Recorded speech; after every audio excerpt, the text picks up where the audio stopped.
ओम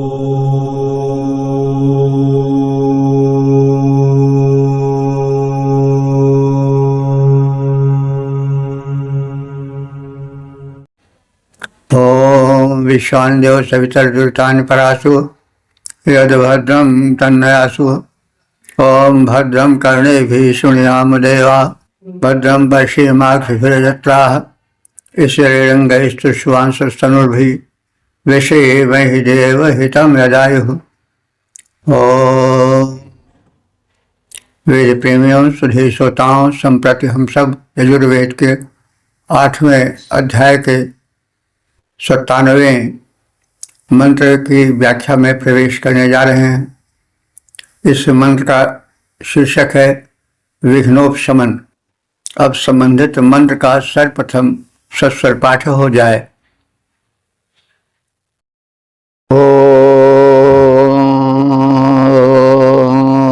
विश्वे देवा अग्निशोखुन्नियुक्तो विष्णुराप्रीतापा आप्याजमानो जमः सूयमानो विष्णुः सम्भ्रियमाणो वायुः पूयमानः शुक्रः पूतः शुक्रः क्षीरश्रीर्मन्थी सत्तुश्रीर्विश्वे देवाश्च।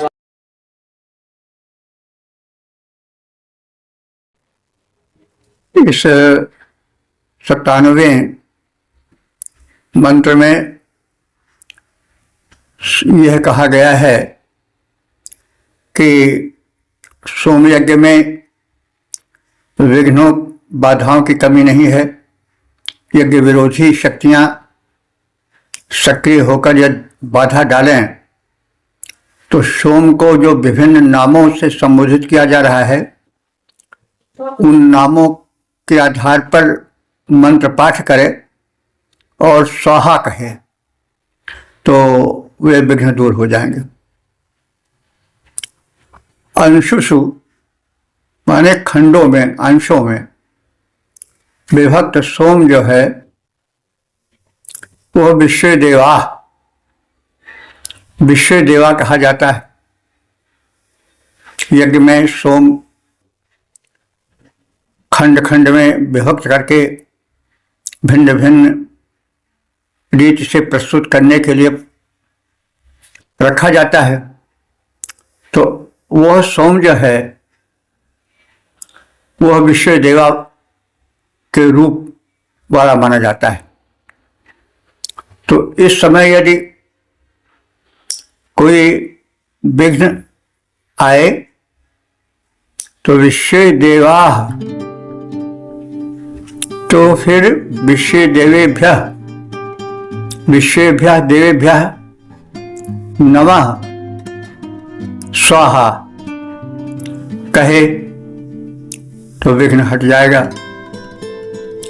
इसी तरह से आप प्रीत पाह विष्णु प्रेम पूर्वक संरक्षित सोम में विष्णु का अंश आ जाता है तो वह विष्णु रूप हो जाता है। यदि विघ्न उपस्थित हो तो विष्णुवे नमः स्वाहा कहे विघ्न हट जाएगा। आप्यमानः यमः अभिषव किया जाता सोम, अभिषव माने निचोड़ा जाता हुआ सोम यम रूप हो जाता है।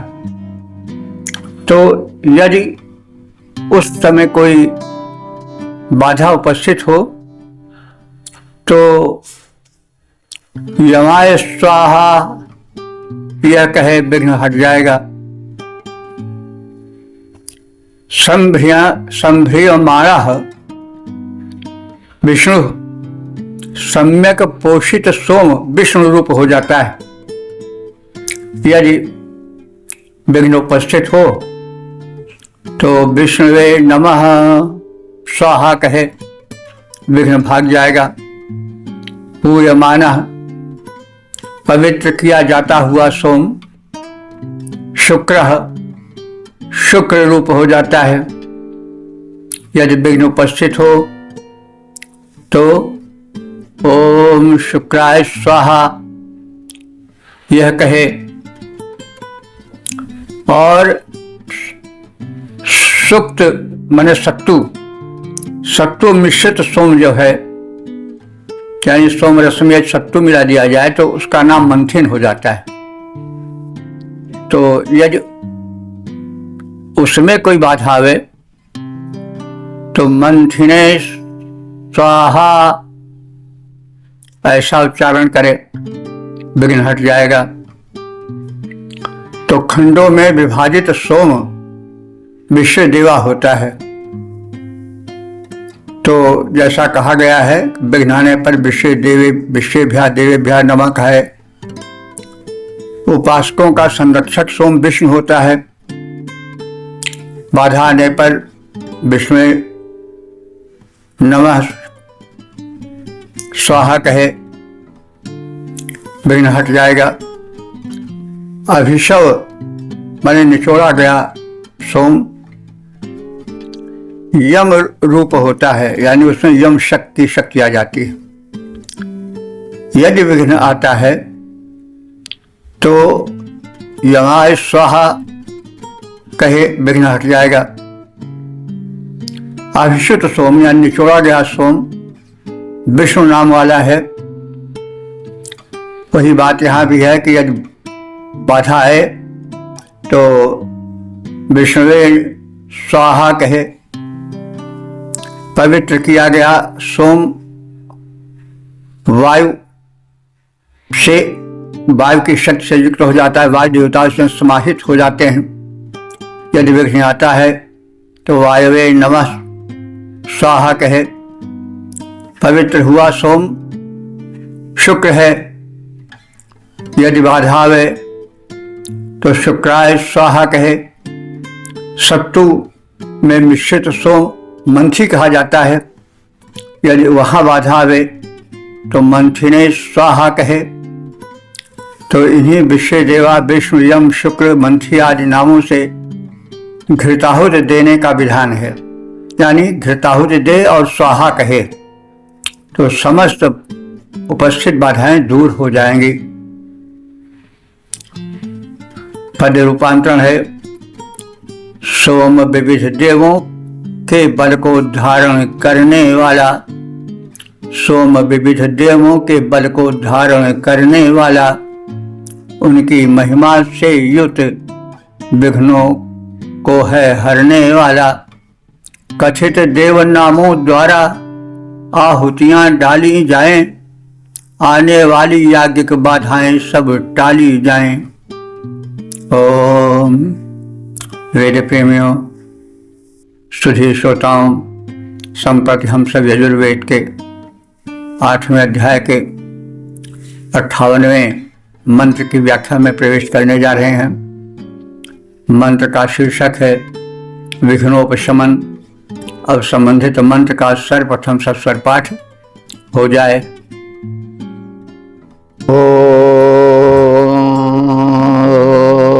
विश्वे देवाश्चमसे खून्नीतो सूरेहो मायोद्यातो रुद्रो हूयमानो वातोऽभ्यावृत्तो नृचक्षाः प्रतिख्यातो भक्ष्यो भक्ष्यमाणाः पितरो नारासग्गोसाः सन्नाः सिन्धु। इस 58वें मंत्र में भी वही विघ्न निवारण वाली बात कही गई है। विविध नामधारी सोम यज्ञ भूमि पर प्रस्तुत हैं। बाधाएं, जितना बड़ा काम होता है उतनी ही बड़ी बाधाएं भी होती हैं। तो यज्ञों में बाधाएं आती रहती हैं, आती रहती थीं। इसलिए बाधा निवारण के लिए सोम के विविध नामों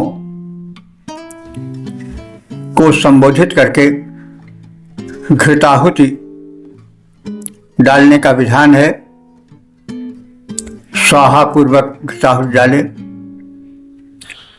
तो सोमाय, सोम के लिए, चमसेषु, चम्मचों में, उन्नति हव्य को ऊपर उठाए हुए सोम को विश्व देवा कहा जाता है। यानी होम के लिए चम्मच में ऊपर उठाया गया सोम विश्व देवा संज्ञक होता है। और विघ्नाने पर विश्वेभ्य देवेभ्य नमः स्वाहा कहने से विघ्न शांत हो जाता है, विघ्न का उपशमन हो जाता है। इसी प्रकार से जो है हूयमाना होम किया जाता हुआ सोम रुद्र नामधारी हो जाता है। विघ्न आने पर रुद्राय स्वाहा कहे और घृताहुति डाले। निचक्षा मनुष्यों के शुभाशुभ कर्म देने वाला होने से सोम को निचक्षस कहा जाता है। इस नाम के साथ कोई बाधा आए तो निचक्षसे स्वाहा का उच्चारण करे और घृताहुति डाले। अभ्यावृता वाता, घेर कर रखने से यानी सुरक्षित रखने से जो सोम यज्ञ भूमि पर शोभित होता है उसको वात या वायु संज्ञक कहा जाता है। विघ्न होने पर वायवे स्वाहा कहे। भक्षमाना भक्षण किया जाता हुआ सोम भक्ष संज्ञक हो जाता है, उसका नाम भक्ष पड़ जाता है। विघ्न आता है तो भक्षाय नमः स्वाहा कहे, विघ्न हट जाएगा। नाराशंसः मनुष्यों द्वारा प्रशंसित सोम नाराशंस होता है। बाधा आने पर नाराशंसाय स्वाहा कहे। तो ही बात भावार्थ में भाव विस्तार में भी है। सोम के लिए चम्मच से ऊपर उठाया गया सोम विश्व देवा संज्ञक हो जाता है। विघ्नोपस्थित पर विश्वेभ्यः देवेभ्यः स्वाहा कहे।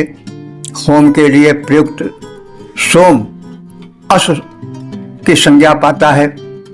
विघ्नाने पर अश्वे नमः स्वाहा कहे। और जो सोम निकालकर प्रस्तुत किया जाता है वह रुद्र संज्ञक हो जाता है। विघ्न आने पर रुद्राय स्वाहा कहकर घृताहुति डाले। भक्षणार्थ सभा मंडप में आनीत सोम वासु संज्ञक होता है। बाधा आने पर वासवे स्वाहा कहकर घृताहुति डाले।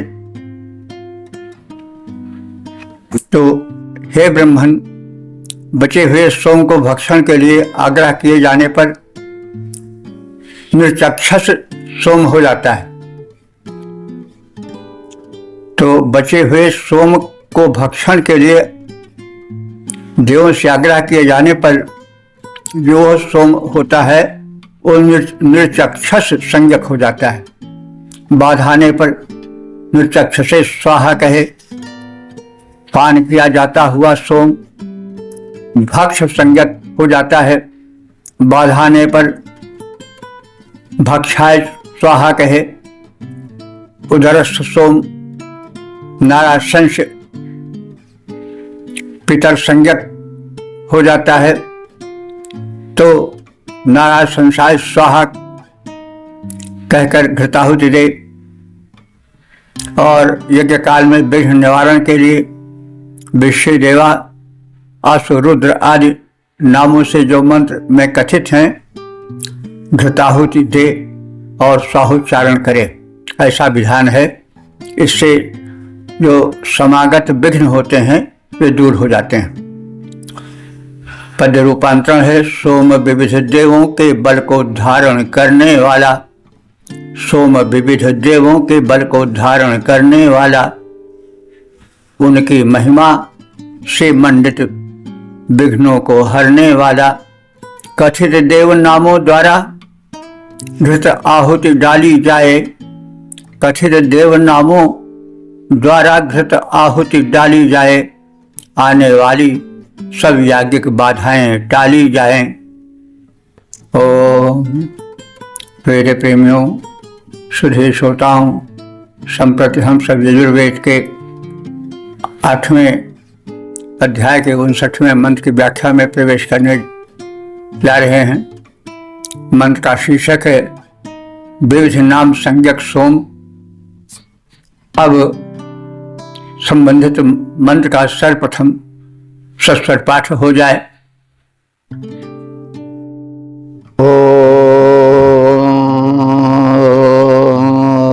सन्नाः सिन्धुराववृथा योज्यतः समुद्रोऽभ्यवह्रियमाणाः सलिलाः प्रप्लुतो जयो रोजसा कभितारजागुंसवीर्ये भिर्वीरतमाशविष्ठा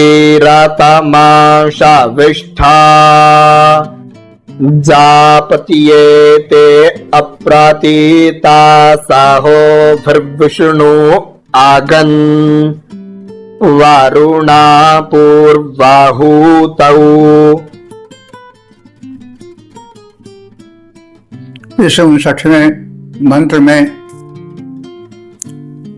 वही बाधा हरण संबंधी स्वाहोच्चार का कथन है। सोम के नामों के साथ स्वाहा जोड़कर बाधाएं दूर करने की बात कही गई है, और मंत्र के उत्तरार्ध में विष्णु और वरुण से शक्ति याचना कर शत्रुबाधा हरण हेतु विनती प्रस्तुत है। तो अवभृताय उद्यतः सिंधु, अवभृत स्नान के लिए जो सोम प्रयुक्त होता है उसको सिंधु कहते हैं। अवभृत स्नान क्या है? अवभृत स्नान जब यज्ञों परांत जो पवित्र स्नान होता है उसको अवभृत स्नान कहते हैं। तो अवभृत स्नान के लिए जो सोम प्रयुक्त होता है उस सोम को सिंधु नाम से जाना जाता है। यदि बाधा उपस्थित होती है तो सिंधवे स्वाहा ऐसा कहे। जो यज्ञ में कुंभ है, घड़ा है, संभवतः उसको ऋजीश कहते हैं, उस कुंभ के ऊपर जो स्थित सोम है उसको समुद्र कहा जाता है। विघ्न आए तो समुद्राय नमः स्वाहा उच्चारण करे, विघ्न हट जाएगा। इसी तरह से कुंभ के जलेषु व्याप्ता सोमा सलिला कथ्यते, कुंभ के भीतर व्याप्त सोम जो होता है वो सलिल नाम पाता है। यदि बाधा आती है तो सलिलाय स्वाहा कहकर घृताहुति डाले।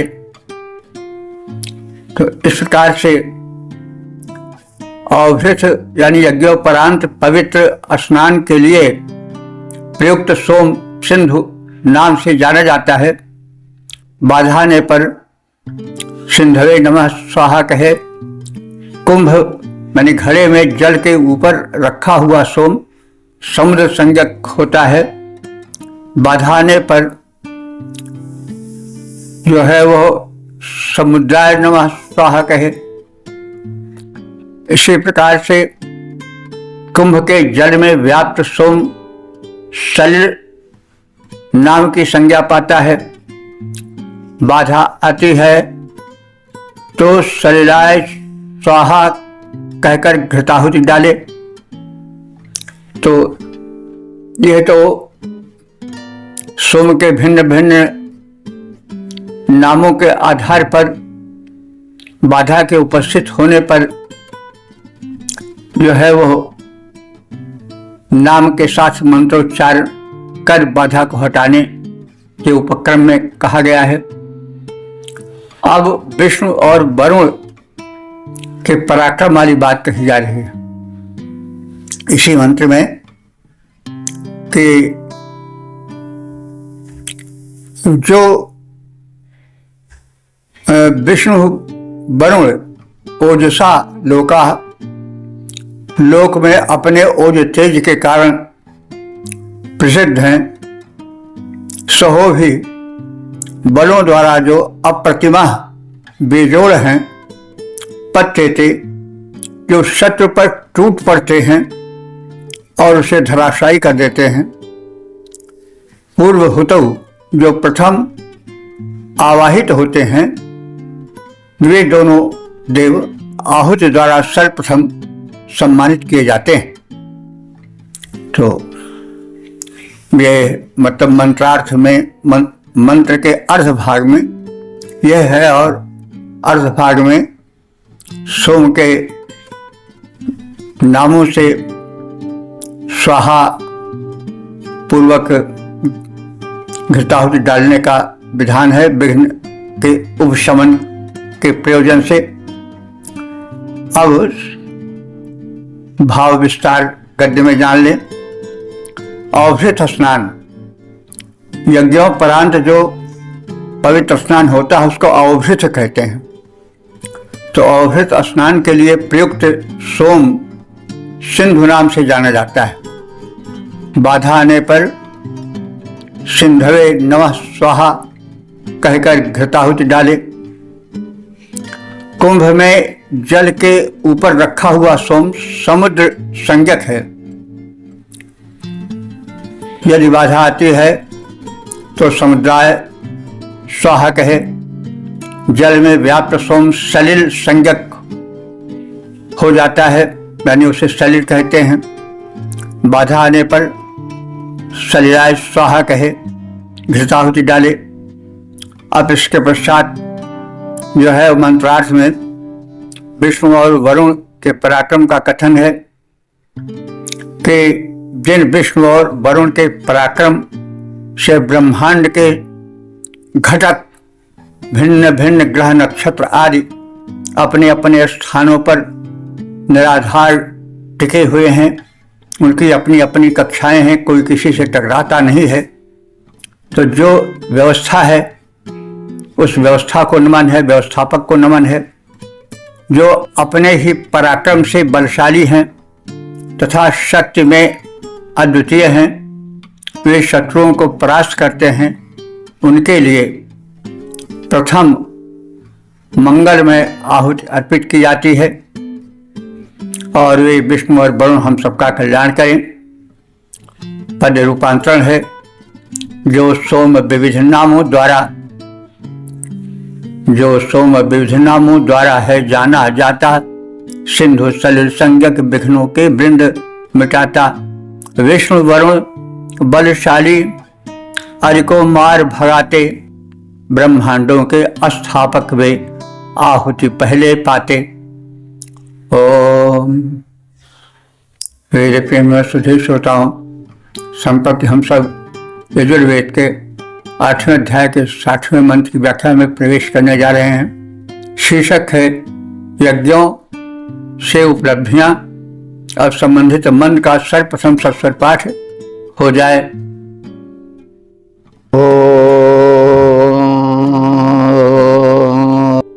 देवान् दिवामागन्यज्ञस्तातो माद्रावीणामस्तु मानुखियानन् तारक्षामागन्यज्ञस्तातो माद्रावीणामस्तु पितरेन् पृथिवी मागन्यज्ञस्तातो माद्रावीणामस्तु जङ्कं च लोकामागन् नियज्ञस्तातो मे भद्रामा भूता। इस 60वें मंत्र में कथित है कि यज्ञ कहीं न कहीं तो जाता ही है, किसी न किसी लोक में उसका निवास होता ही है, क्योंकि ध्वनि अंतरिक्ष में ऊर्ध्वगामी होती है। यज्ञ में मंत्रार्थ पढ़े जाते हैं, यज्ञ में आहुतियाँ डाली जाती है, सबका अंश ऊर्ध्वगमन करता है, भिन्न भिन्न लोकों में जाता है। तो इस मंत्र में यह कहा गया है कि यज्ञ जिस भी लोक में गया हो वहाँ हम सबका कल्याण करे, धन वैभव दे, यज्ञकृत लाभों से हम सब वंचित न हो। तो यज्ञ देवान, यज्ञ देवों को, देवम द्विलोक को अगन प्राप्त हुआ हो।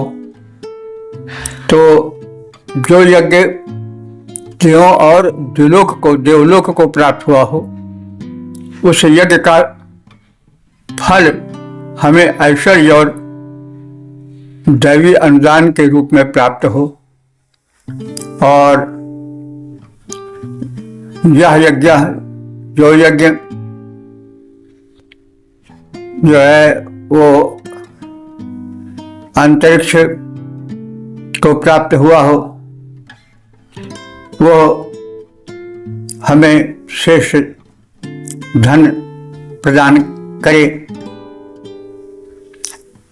यह यज्ञ पितरम पितृलोकों में प्राप्त, जो यज्ञ पितर अथवा पितृलोक को प्राप्त हुआ हो वो हमें धन धान्य से परिपूरित करे। यह यज्ञ पृथ्वी अगन तथा हमाम द्रविणम अस्तु, जो यज्ञ भूलोक में ही गुंजित हो, भूलोक में ही ठहर गया हो, उसका पुण्य फल हमें मिले, धन वैभव के रूप में हम उसका फल पाएं। यह यज्ञ लोकम अगन तथा हमें भद्रम भूत, जो यज्ञ जिस किसी भी लोक में गया हो उससे हमें कल्याण की प्राप्ति होती रहे, यानी यज्ञ का फल हमें मिले। क्योंकि ध्वनि ऊर्ध्वगामी होती है, ध्वनि प्रसरणशील होती है और ध्वनि कभी नष्ट नहीं होती है। ये बड़ा वैज्ञानिक तथ्य है कि इसीलिए ध्वनि या को मतलब अक्षर रूप दिया गया है कि वो कभी क्षरित नहीं होती है।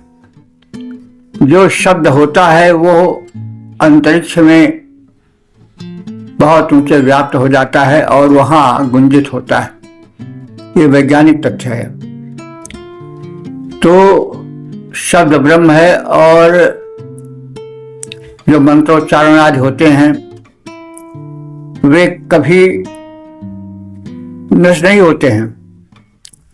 उच्चारण हुआ, ध्वनि हुई, वह ध्वनि हम भले न सुन पावें और ये समझ लें कि अब ध्वनि नहीं रह गई है, लेकिन ध्वनि रहती है। वह ध्वनि अंतरिक्ष से ऊपर उठ करके बहुत दूर जो स्पेस है वहां पर वो गुंजरित रहती है। वो अक्षर है, नष्ट होने वाली नहीं। तो जो यज्ञ देवों और द्युलोक को प्राप्त हो गया हो, उस यज्ञ का फल हमें ऐश्वर्य और दैवी अनुदान के रूप में प्राप्त हो। जो यज्ञ अंतरिक्ष में प्राप्त हो गया हो, चला गया हो, उससे हमें शेष धन प्राप्त हो। जो यज्ञ पितरों पितृलोक में पहुंच गया हो, वह भी हमको धन धान्य प्रदान करे। जो यज्ञ पृथ्वी लोक में गुंजरित हो रहा हो, इस लोक में ही जिसका प्रभाव प्रसरित हो, वह भी हमें उत्तम वैभव प्रदान करे।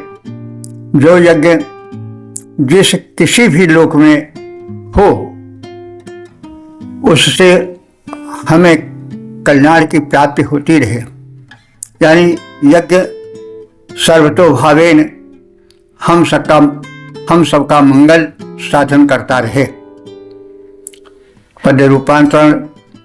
जो देवों को दिव्य लोक को यज्ञ हुआ हो प्राप्त, जो यज्ञ देवों को दिव्य लोक को यज्ञ हुआ हो प्राप्त, अंतरिक्ष में पितरों पृथ्वी में जो यज्ञ हुआ हो व्याप्त, उससे हमको मिले दिव्य फल, धन वैभव अनुदान। जहाँ कहीं भी यज्ञ जाए हम सबको दे कल्याण। जहाँ कहीं भी यज्ञ जाए हम सबको दे कल्याण। ओम।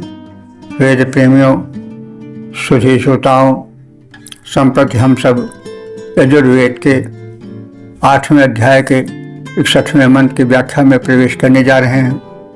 मंत्र का शीर्षक है आनंदवर्धक यज्ञ।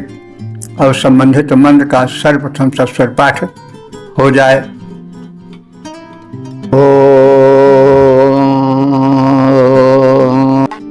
चातुस्त्रिगुंशत्तन्तावोजे वितत्नीरे च ईमन् जज्ञकुसुवाथाया ददन्ते ते खाञ्छिन्नक्कु संवेतत्साधान स्वाहा धर्मो अप्येतु देवान्ना।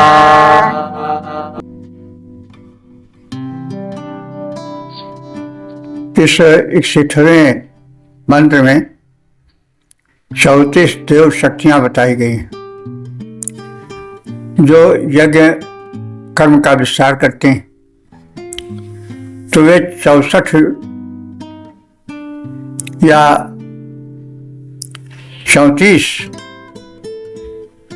देव शक्तियां कौन हैं, उनके विषय में जान लें। 34 देव शक्तियों में 8 वसु, 11 रुद्र, 12 आदित्य, इंद्र, प्रजापति और प्रकृति आती हैं। सब मिलकर 34 संख्यक हो जाते हैं। ये देव यज्ञ कर्म के विस्तारक हैं, यानी यज्ञ कर्म में सहायक हैं और यज्ञ का पुण्य कर्म इनके माध्यम से विस्तृत होता है। तो ये चतुस्त्रिंशत तंतवः जो 34 तंत्र अर्थात कथित 34 देव हैं, और ये वितन्नरे जो यज्ञ का विस्तार करते हैं, ये स्वधया इमं तदन्ते जो उत्तम हव्य इस यज्ञ को देते हैं, तेषां छिन्नम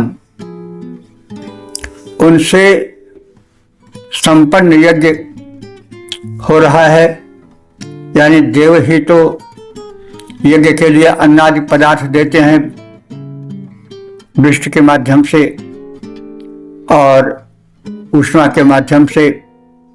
पृथ्वी स्वयं देव के देवता है, तो ये सब यज्ञ के जो पदार्थ हैं, अनाज हैं, वे देते हैं।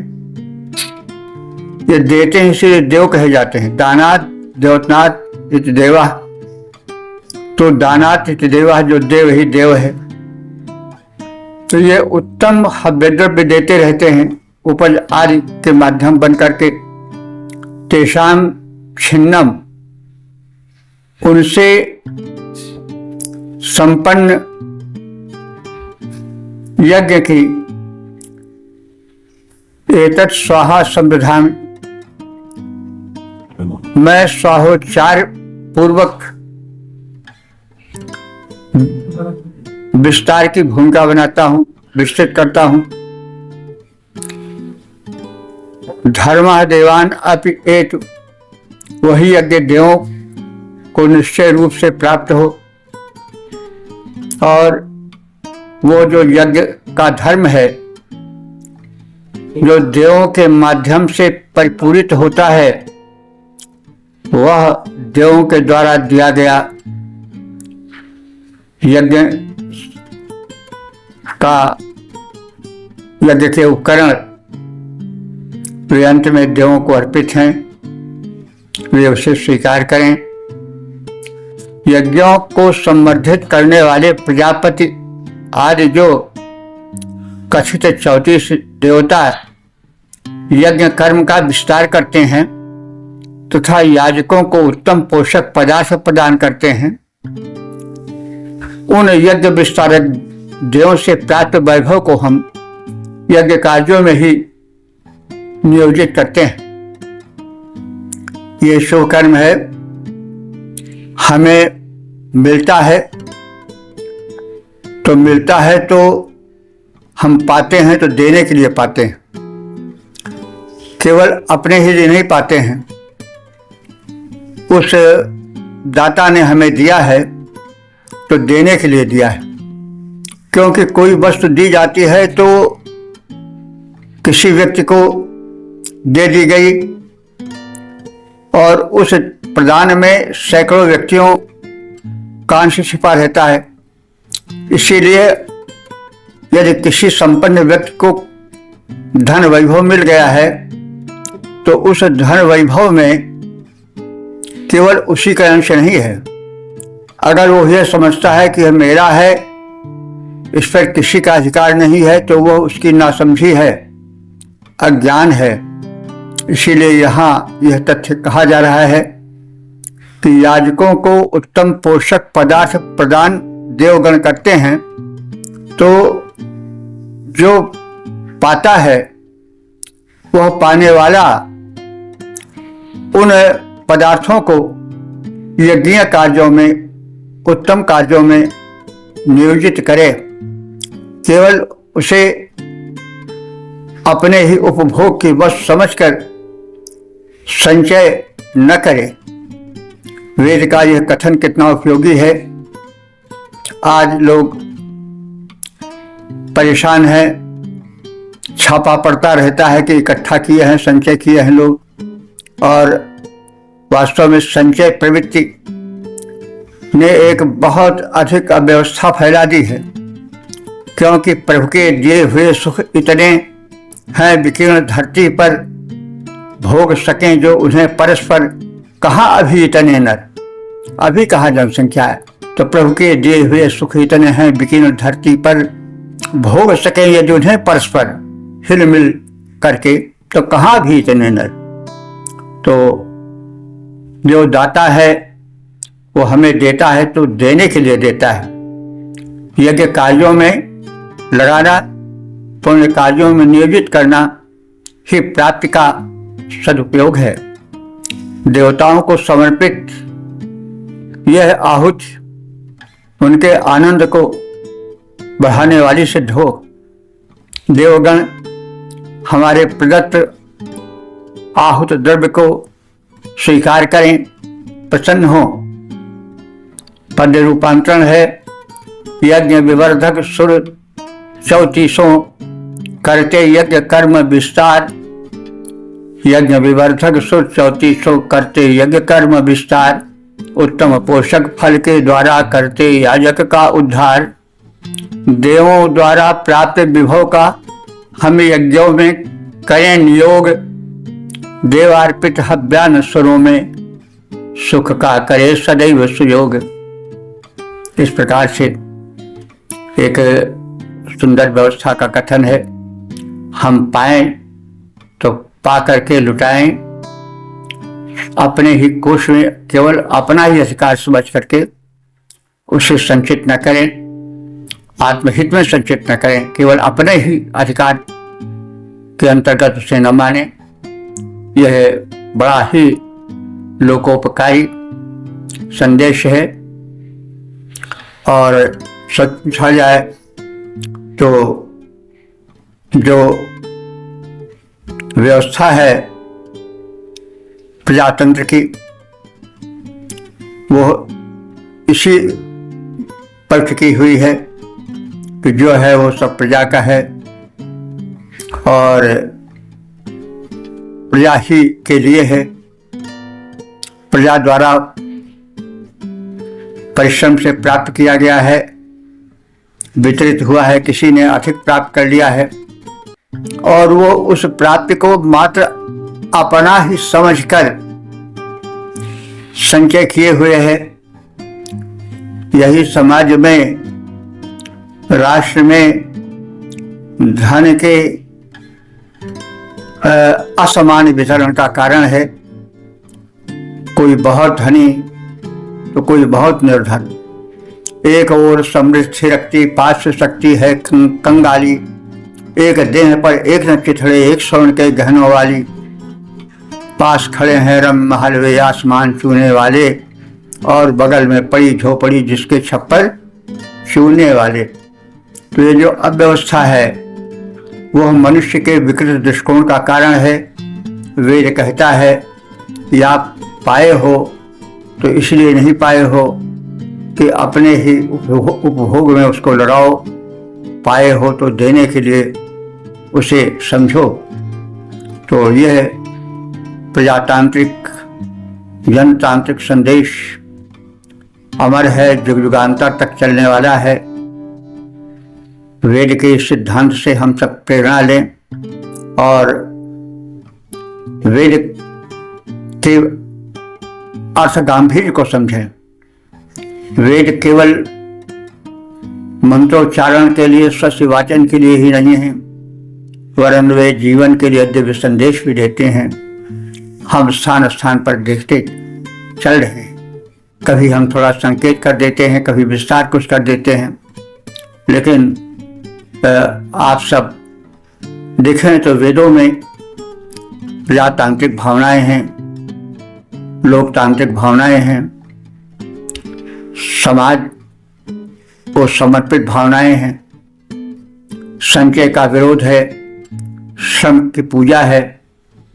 तो वेदों में इतने तत्व हैं कि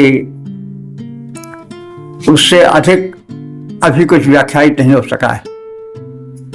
ओम वेद प्रेमियों, सुधी श्रोताओं, संप्रति हम सब यजुर्वेद के 8वें अध्याय के 62वें मंत्र की व्याख्या में प्रवेश करने जा रहे हैं।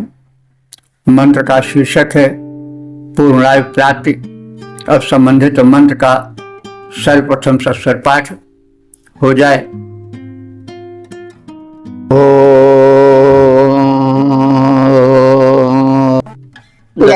यादो वेताताः पुरुतरासो अस्ताथा देवा मन्नवा ताताना साजजिया दक्षवा महिमे प्राजाया धूरायस्पोखम्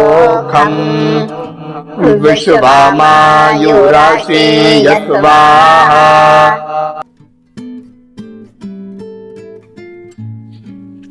इस 62वें मंत्र में यज्ञ में यशस्वी जीवन की कामना है, समृद्धि की कामना है और पूर्णायु प्राप्ति हेतु प्रार्थना है। तो यज्ञ से दोहा, यज्ञ का फल पुरुत्रा विततः अनेक रूपों में विस्तृत देखा जा सकता है। सह वह अष्टधा 8 प्रकार से दिवम, दिवम माने आकाश में, अततान माने फैला हुआ है। तो 8 प्रकार से मतलब हुआ 8 दिशाओं में। सह वह यज्ञ फल जो है वो अष्टधा 8 प्रकार से 8 दिशाओं में, दिवम माने आकाश में फैला हुआ है। 8 दिशाएं कौन?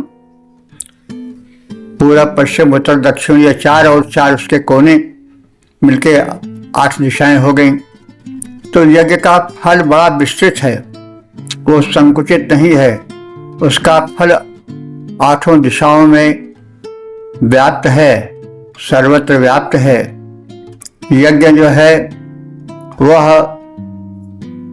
यज्ञ करने वाले का ही कल्याण नहीं, वरन जल चेतन संपूर्ण विश्व का कल्याण करता रहता है। यज्ञ की महिमा अपार है। यज्ञ का फल अनेक रूपों में विस्तृत होकर आकाश और 8 दिशाओं में व्याप्त हो जाए। और हे यज्ञदेव, मैं प्रजायाम, मेरी संतानों में महिमा ने महान या विस्तृत, जैसा हम कहते आए हैं, महिमाने वास्तव में उसका जो है विस्तृत ही अर्थ उसका है, लेकिन धरती बहुत विस्तृत है इसलिए वो रूढ़ हो गया है। अब किसी से कहा जाए मही तो वो यही समझेगा कि महिमाने पृथ्वी, लेकिन नहीं, मही का अर्थ होता है विस्तार, विस्तृत। और वेदों में प्रायः मही जो है वो धरती के अर्थ में नहीं है बल्कि विस्तार के अर्थ में ही प्रयुक्त हुआ है। तो मही माने विस्तृत, रायः माने धन, पोषम माने पोषक शक्ति, पोषण शक्ति, धुक्ष माने प्रदान करो, स्वाहा माने त्यागपूर्ण, स्वाहोच्चार पूर्वक, विश्वम आयु, संपूर्ण आयु को, विश्व माने संपूर्ण, संपूर्ण आयु को आशय हम प्राप्त करें। यज्ञ का फल अनेक रूपों में विस्तृत होकर आकाश और 8 दिशाओं में व्याप्त हो चुका है और वह व्याप्त हो जाए। हे यज्ञदेव, मुझ और मेरी संतानों को विशाल वैभव प्रदान करो, हम सबको ऐश्वर्यों से पुष्ट करो। मैं त्याग से पूर्ण यज्ञ को करते हुए, मैं त्याग से पूर्ण यज्ञ को करता हुआ स्वाहोच्चार पूर्वक पूर्ण आयु प्राप्त करूं, यानी मैं यज्ञ करूं, मेरी संतानें सुख से रहें, घर धन धान्य से भरा हो और आयु पूर्ण आयु हो, यानी कम से कम 100 वर्ष हो। तो यह जीवन की एक सशक्त भूमिका पर स्थित एक कामना है। मनुष्य धन धान्य पावे, लेकिन अगर वह अल्पायु में ही समाप्त हो जाता है तो फिर धन किस काम का। और यदि आयु रहती है लेकिन धन नहीं रहता तो भी जीवन धन्य नहीं बन पाता, क्योंकि धन ही धन्य बनाता है। और साथ साथ ये भी कामना की गई है कि यज्ञदेव मेरा यानी मुझ यज्ञकर्ता का ही कल्याण न करें, वरन मेरी संतानों को भी विशाल वैभव से संपन्न बनावें, ऐश्वर्य से पुष्ट करें। लेकिन मैं त्यागपूर्ण जीवन बिताऊं और यज्ञ को करते हुए जीवन बिताऊं। यज्ञ का अर्थ हुआ प्रदान, और स्वाहोचार पूर्वक, स्वाहोचार का अर्थ होता है कि अपनत्व आत्मीयता को छोड़ देना। हम जीवन को एक यज्ञ बना लें और उसमें स्वाहोचार का ध्यान रखें। स्वाहा का अर्थ होता है कि स्व माने अपना, हो माने त्याग। हमें जो वस्तु मिली है वो हमारी है, लेकिन हम उससे लिपटे न रहें। हम उससे अपने को हटाएं और जो प्रदान करें वह स्व से हटकर प्रदान करें। दान की यह बड़ी उत्तम विधि है। कहा जाता है कि रहीम जी बड़े दानी थे। वे दान करते थे तो सिर नीचा कर देते थे। तो किसी याचक ने कहा कि सीखी कहाँ नवाबजू, ऐसी दैनी दैन, ज्यों ज्यों कर ऊंचे उठें त्यों त्यों नीचे नैन। तो रहीम जी ने बड़ा ही सटीक उत्तर दिया कि देनहार को और है, देत रहत दिन रैन, लोग भरम हम पर करत ताते नीचे नैन। मैं कौन होता हूं देने वाला? देने वाला तो जिसने वस्तु दिया है उसकी है। जिसने धन दिया, यानी धन है, चाहे अन्न धन हो चाहे जो धन हो, वो प्रकृति ही के द्वारा तो प्राप्त होता है। वह धरती माता ही तो उपजाती हैं। धातुएं सोने चांदी होते हैं, वो भी तो प्रकृति ही से मिलता है। जो कुछ है, वस्त्र है, जो कुछ हमारे पास है, वो किसी भी रूप में है, वो प्रकृति ही से तो प्राप्त है। भले उसका कुछ परिवर्तित रूप हमारे पास हो, जैसे हम वस्त्र पहने हैं तो वस्त्र हमारा है, लेकिन वो है किसका? रुई का। तो रुई प्रकृति ने दिया है, धरती माता ने दिया है, उससे वस्त्र बना है।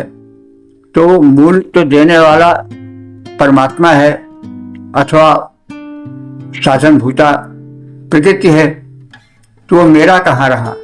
हम भी पाए हैं, इसलिए वस्तु पर संकुचित अपनत्व या आत्मीयता या अपनापन या अहंकार त्याग देना चाहिए। इसीलिए स्वाहा कहा जाता है।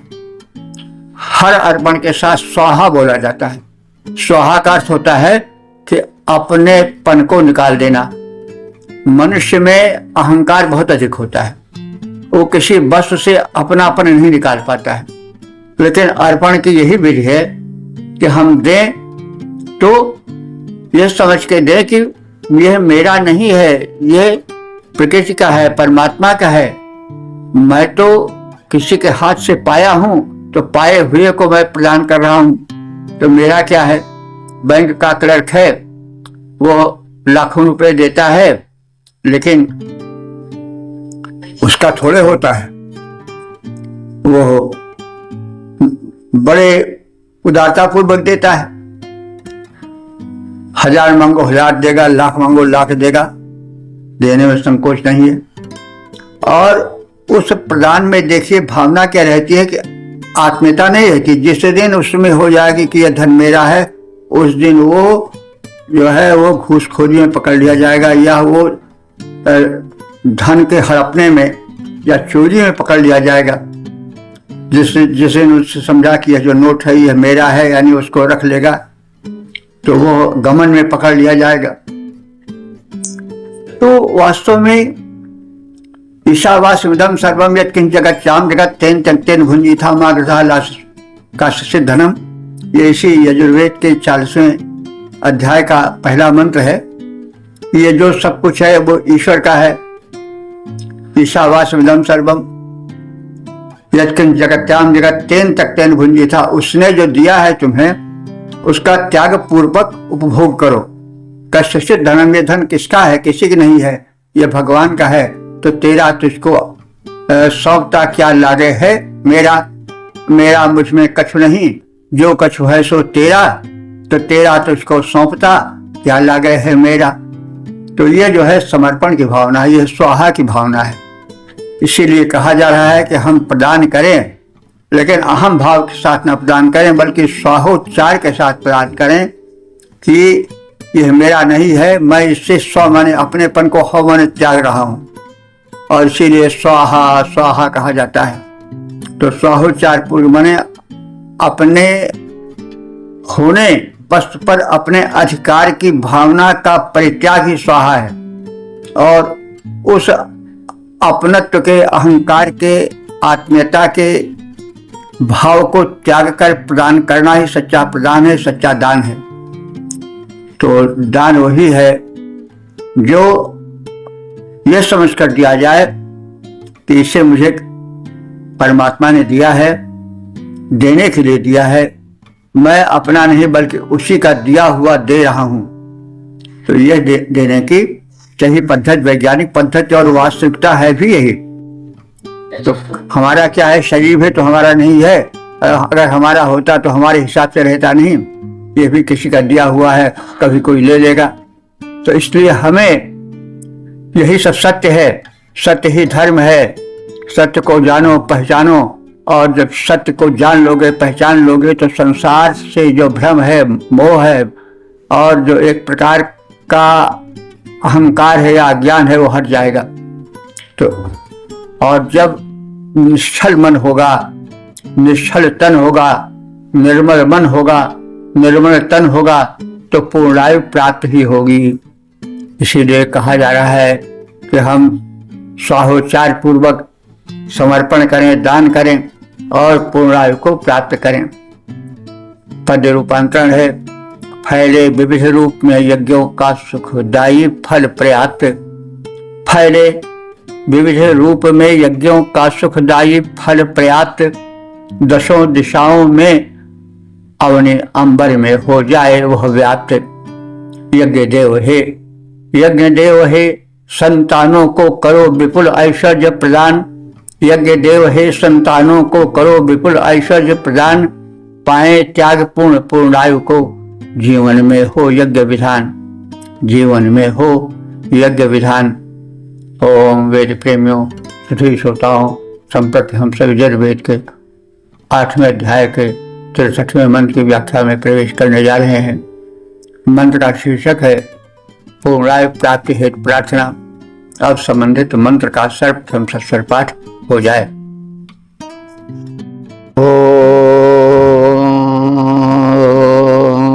आपावत्स्वा हिरण्यावादशुभावत्सोमवीरावता वाचङ्गो मन्तमा भारस्वाहा। हरिः ॐ। इत श्रीवाजसनेय संहितायामष्टमोऽध्यायः। श्रीवेदपुरुषाय नमः।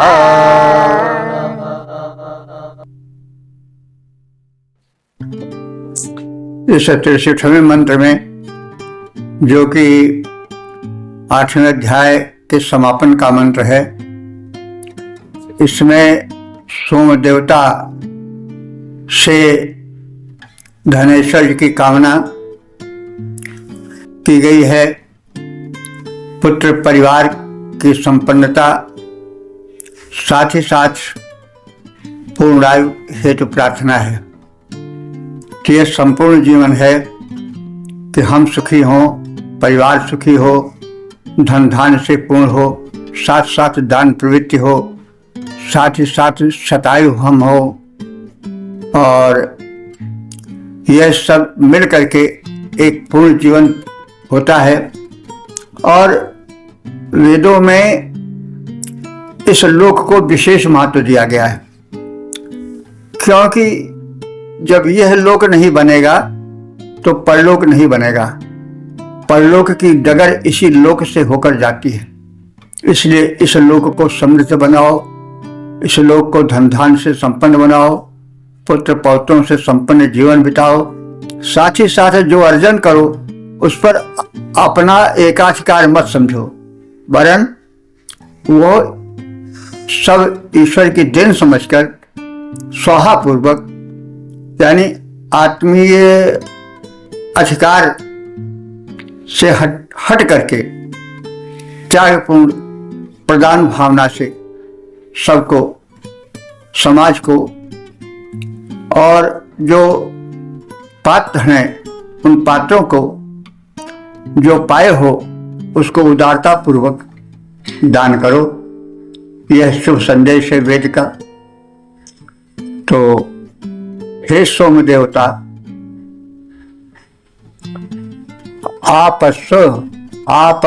आपवस्व मने आप जो है वो हमको पवित्र करो, आप पावस्व पवित्र करो। वीरवत वीर पुत्रों से युक्त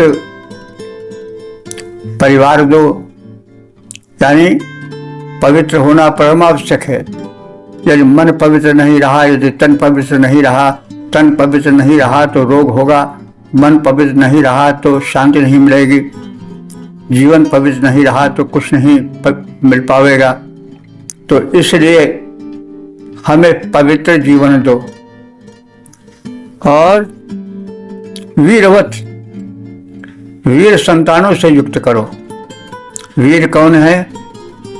वे हैं जो धीर हैं, जो संकटों से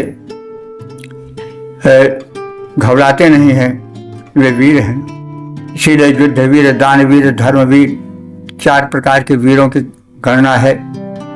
तो युद्ध वीर, दानवीर, धर्मवीर, दयावीर, तो इन सब में एक वीरत्व माने एक दृढ़ता जहां हो वही वीर है। तो हमें पुत्र दो, लेकिन वीर पुत्र दो। वीर पुत्र से मतलब क्या हुआ कि झगड़ालू नहीं कि जिसको देखो उसको लठ मार के भगाए रहा है। वीर का मतलब हुआ कि धर्मवीर, दानवीर, दयावीर, इस रूप में वीरत्व हो। युद्धवीर, हाँ, यदि धर्म पूर्वक जहाँ युद्ध करना है वहां हमें युद्ध करना पड़े तो हम समाज राष्ट्र के रक्षा के लिए युद्ध भी करें। युद्धवीर, दानवीर, दयावीर, धर्मवीर, तो ये चारों वीरत्व से युक्त हमारे जो हों वीर पुत्र हों। तो हे यज्ञदेव, हे सोमदेव, हमें जो है वो वीर पुत्र दो, आप अवश्य और पवित्र जीवन दो। अश्वत, अश्व जो कि उस युग की सबसे अच्छी सवारी थी, उस अश्व से युक्त जीवन दो। हिरण्यवत, सुवर्ण से युक्त जीवन दो, यानी दरिद्र जीवन न रहे, भरा पड़ा जीवन रहे। गोमंतम, गोधन से युक्त जीवन दो। बाजम, बाज माने अन्न भी होता है, बाज माने बल भी होता है। हमें अन्न दो, हमें बल दो। आभर माने भरपूर दो। स्वाहा, और मैं स्वाहा माने दान कर रहा हूं, यज्ञ कर रहा हूं, लेकिन स्वाहा अहंकार, आत्मीयता का त्याग करके त्याग पूर्ण प्रवृत्ति से प्रदान कर रहा हूं। तो स्वाहोच्चार पूर्वक आहुति मैं समर्पित कर रहा हूं, यज्ञ कर रहा हूं, यज्ञीय जीवन बिता रहा हूं। तो हे सोम देवता, हमें और हमारे यज्ञ को तथा पूर्ण परिवेश को पवित्र बनाओ। हमें गोधन, वाजधन, अन्नधन, वीर पुत्रों एवं स्वर्ण आदिकों से विभिन्न ऐश्वर्यों से परिपूरित करो। हम स्वाहोच्चार पूर्वक दान देते रहें और स्वाहोच्चार पूर्वक यह आहुति तुम्हारे लिए समर्पित है। पद रूपांतरण है, हे सोमदेव, कर दो पवित्र यह यज्ञपूर्ण परिवेश हमारा, हे सोमदेव कर दो पवित्र यह यज्ञ पूर्ण परिवेश हमारा। वीर पुत्र गो बाज अन्न धन दो स्वर्णाधिक वैभव सारा। स्वाहोचार पूर्वक तुमको करता हूँ मैं हव्य प्रदान। ऐश्वर्यों से बल वैभव से जीवन भर दो हे भगवान। ऐश्वर्यों से बल वैभव से जीवन भर दो हे भगवान। इति अष्टमोध्याय। ये 8वां अध्याय इति को प्राप्त हो गया। तो यजुर्वेद का यह 8वां अध्याय है और अब तक यजुर्वेद में 356 मंत्र व्याख्यायित हो चुके हैं। तो हम इस 8वें अध्याय में सोम यज्ञ विषयक विशेष वार्ता सुने हैं। सोम यज्ञ हिमालय के उच्च श्रृंगों से लाया जाता है, वाहन द्वारा वो ढोकर यज्ञ स्थल तक लाया जाता है। वहाँ फिर उसको ग्रावा पत्थर से कूट करके उसका रस निकाला जाता है, फिर देवार्पण होता है। तो यह जो 8वां अध्याय है वो सोम यज्ञ से संबंधित है। सोम यज्ञ एक विशेष यज्ञ था। यह पवित्र यज्ञ है, सौम्य यज्ञ है। इसमें भिन्न भिन्न देवों का आवाहन है, इंद्र का, वरुण का और पवन का, अग्निदेव का। तो जो विशिष्ट देव हैं उनका आवाहन है, उन्हें सोम समर्पण है और सोम यज्ञ में सोम का प्राधान्य है। सोम की महत्ता का कथन है। विघ्न पड़ने के लिए तमाम उपाय बताए। विघ्न जब पड़ गए हैं तो उनके निवारण के लिए अनेक उपाय बताए गए हैं। यज्ञ पवित्रता से पूर्णता से संपन्न हो, इसके लिए देवार्पण, इसके लिए देवस्तुति का विधान किया गया है। देवों को स्वाहा के उच्चारण के साथ साथ समर्पण पूर्वक आहुति देने का विधान है। सोम यज्ञ है। सोम यज्ञ में सोम की प्रधानता है और सोम की स्तुति है। सोम जो है वह एक और तो वह पेय है जो देवताओं को परम प्रिय है, परम पवित्र है, परम सात्विक है, पुष्ट है। दूसरी ओर है ब्रह्मांडीय शक्ति का भी प्रतीक है जो इस विश्व में सौम्य शक्ति है, जो सात्विक शक्ति है, जो संवर्धक शक्ति है, वो सौम्य शक्ति है, सोम शक्ति है। शक्तियां दो प्रकार की होती हैं, एक प्रचंड शक्ति होती है, एक सौम्य शक्ति होती है। तो सोम उस शक्ति का वाचक है जो सौम्यता से संबंधित है, सौम्यता से जुड़ी है। तो सोम एक और तो पेय है, सोम यज्ञ का मुख्य उपादान है, उपकरण है। दूसरी वो सौम्यता का जो है उदाहरण है। और साथ साथ समाज कल्याण, जन कल्याण की भावनाएं मंत्रों में जगह जगह देखी जा सकती हैं। मंत्रों में एक सुखी और समृद्ध जीवन की कल्पना की गई है और एक व्यावहारिक जीवन बिताने की शक्ति देने की प्रार्थना है। शतायु की प्रार्थना है, क्योंकि धन धान्य भरा हो लेकिन अगर आयु दीर्घ न हो तो वह धन धान्य किस काम का। इसलिए स्वस्थ शतायु की कामना की गई है। साथ साथ इस अध्याय में एक स्थान ऐसा भी है जहाँ पर कि 3 मंत्र एक साथ गौ माता के लिए समर्पित है।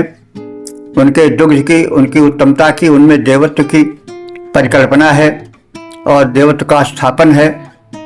तो वहाँ अवध्या कहा गया है, गौ माता को अघन्या कहा गया है, अवध्या कहा गया है। लेकिन हमें जानकर थोड़ा आश्चर्य भी हुआ, थोड़ा विपरीत भावनाओं का संयोजन मिला। कि एक और तो गाय को अवध्या बताया जा रहा है, दूसरा उवट महीधर भाष्य में यह संभवतः 8वें अध्याय के 28वें मंत्र में है कि गाय को गिराया जा रहा है और गिरा करके उसकी खाल उधेड़ी जा रही है और उससे उसके पेट से उसका बच्चा निकाला जा रहा है।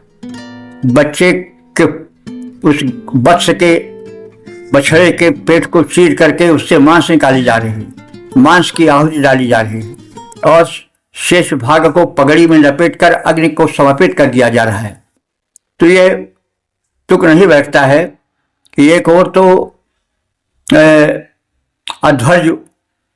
अध्वर्य कहते हैं कि यजुर्वेद का जो प्रमुख पुरोधा होता है उसको अध्वर्य कहते हैं, और अध्वर कहते हैं कि अहिंसक यज्ञ को।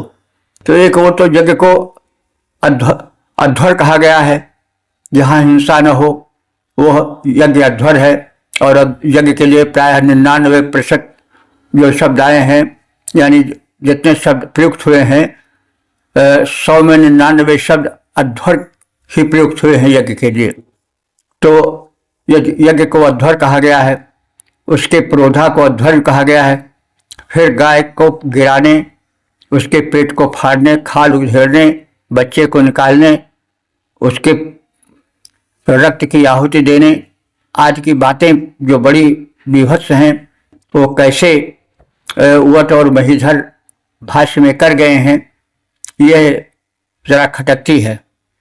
यद्यपि उवट महीधर का भाष्य ही इस समय विशेष रूप से प्रचलित है, क्योंकि आचार्य सायण ने तो शुक्ल यजुर्वेद पर भाष्य लिखा नहीं, उन्होंने कृष्ण यजुर्वेद पर लिखा जो दक्षिण भारत में चलता है। तो जो प्रसिद्ध भाष्य है वो उवट महीधर का है। तो उवट महीधर ने क्यों इस प्रकार से अध्वर यानी हिंसा रहित यज्ञ में गो का, जिसको अवध्या कहा गया है, उसको गिराने, मारने, खाल खींचने, उसके बच्चे का पेट चीरने, उसकी आहुति देने, रक्त की आहुति देने के ये मतलब विभत्स कृत्य कैसे इन भाष्यकार महोदय ने किया है। और वैदिक मंडली में महीधर भाष्य की बड़ी चर्चा है। तो मैं चाहता हूँ इसके विषय में यदि ज्ञानी जन चाहें तो प्रकाश डाल सकते हैं, संबंध कर सकते हैं कि यह हिंसा का प्रवेश क्यों, और खासतौर से गोवध का प्रवेश क्यों। गो जब अघन्या या अवध्या कह दी गई है तो फिर उसके वध का तात्पर्य क्या है, क्यों ऐसा है, क्यों इस प्रकार से अर्थ कहा गया। मंत्र में तो सीधे नहीं आया है, वो अलग से टिप्पणी करके लिखा गया है। तो क्या यह भाष्य उचित है, क्या मंत्र का हिंसा परक अर्थ उचित है, इसके विषय में मैं यदि ज्ञानी जन हो, यदि वे समाधान कर सकें या प्रकाश डाल सकें या कुछ विचार विनिमय कर सकें सकारात्मक रूप में, तो मैं स्वागत करूंगा। और इस प्रकार से वेद वाणी और गौ महिमा जो कि हमारी भारतीय संस्कृत सनातन की रीढ़ है, उसके विषय में हमें स्पष्ट मत वाला होना चाहिए। तो इस निवेदन के साथ ओम सर्वे भवन्तु सुखिनः, सर्वे सन्तु निरामयाः, सर्वे भद्राणि पश्यन्तु, मा कश्चित् दुःख भाग् भवेत्।